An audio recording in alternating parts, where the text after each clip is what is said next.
টেলিভিশনে যে ধ্বংসযজ্ঞ আমি দেখলাম, এটা কারোর পক্ষে সহ্য করো না।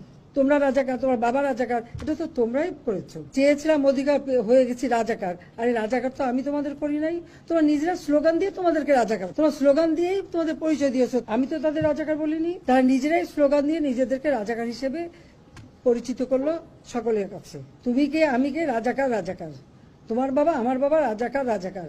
তার মানে তারা নিজেদেরকে রাজাকার হিসেবে পরিচয় দিল। আমরা অনেক রক্ত দিয়ে স্বাধীনতা দিচ্ছি, দেশটাকে গড়ে তুলব। এদেশের মানুষ বিশ্বের দরবারে মাথা উঁচু করে চলবে। রাষ্ট্রপতিকে 24 ঘন্টার আলটিমেটাম, এখানে আলটিমেটাম, ওখানে আলটিমেটাম, আলটিমেটাম দেওয়া, একটা মানলে আরেকটা, আরেকটা মানলে আরেকটা। তো মুক্তিযোদ্ধা সন্তানদের তো এখন আর ওই বয়স নাই, 5% সেটাও তারা পেয়ে গেল। 11টা 11:30টার দিকে দেখলাম অনেক ছেলে মেয়ে বের হয়ে আসছে, মেয়েরা হল থেকে বের হয়ে আসছে। বাধ্য হলাম আমরা, আগুন দাও দাও করে জ্বলছে, তখন আমি হেলিকপ্টারে করে পানি দিলাম। আজকে সেই সম্মানটা ধুলা মিটিয়ে দিল। একটার পর একটা তাদের আবদার, তাদের যে দাবি ছিল তার থেকে অনেক বেশি আমরা দিয়ে দিয়েছি। ওই মুক্তিযোদ্ধা এবং মুক্তিযোদ্ধা পরিবার বা মুক্তিযোদ্ধার দিকে তাদের বেশি ক্ষোভ। আমার কথাটাকে বিকৃত করা হয়েছে। তারপরে কোটা না মেধা, মেধা না কোটা, কোটা মেধার মধ্যে এত তফাতের কি আছে? তাহলে যারা পরীক্ষা দিয়ে মেধাবী তারাই তো পাচ্ছে। মুক্তিযোদ্ধা পরিবারের সন্তান সন্ততিরা কি মেধাবী না? তাহলে মেধাবী কি শুধু ওই রাজাকারের ছেলে মেয়ে? একটার পর একটা তাদের আবদার, এটা করতে হবে, আমরা করে দিয়েছি। পরে আবার ঘুরে যায় সেটা না, আরো চাই। করতে করতে হ্যাঁ, কোটা তাদের যে দাবি ছিল তার থেকে অনেক বেশি আমরা দিয়ে দিয়েছি।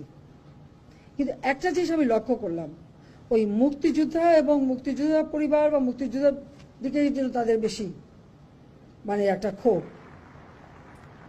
আমার একটা কথা নিয়ে তারা কিছু কতদিন প্রতিবাদ করলো। কি কথা বলেছিলাম আমি? আমার কথাটাকে বিকৃত করা হয়েছিল। আমি বলেছিলাম মেধা, মেধা, মেধা, কোটা না মেধা।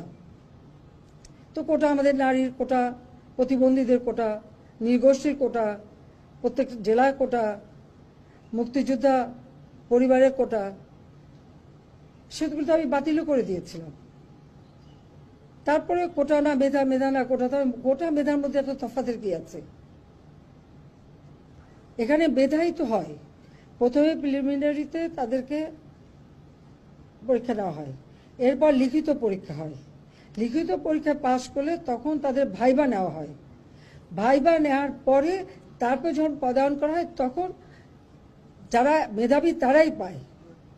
আর অবশ্যই এই কোটাগুলি ভাগ করে দেওয়া হয়। তাহলে যারা পরীক্ষা দিয়ে মেধাবী তারাই তো পাচ্ছে। সেই সূত্রে আমি বলেছিলাম যে কি মেধাবী কি শুধু মানে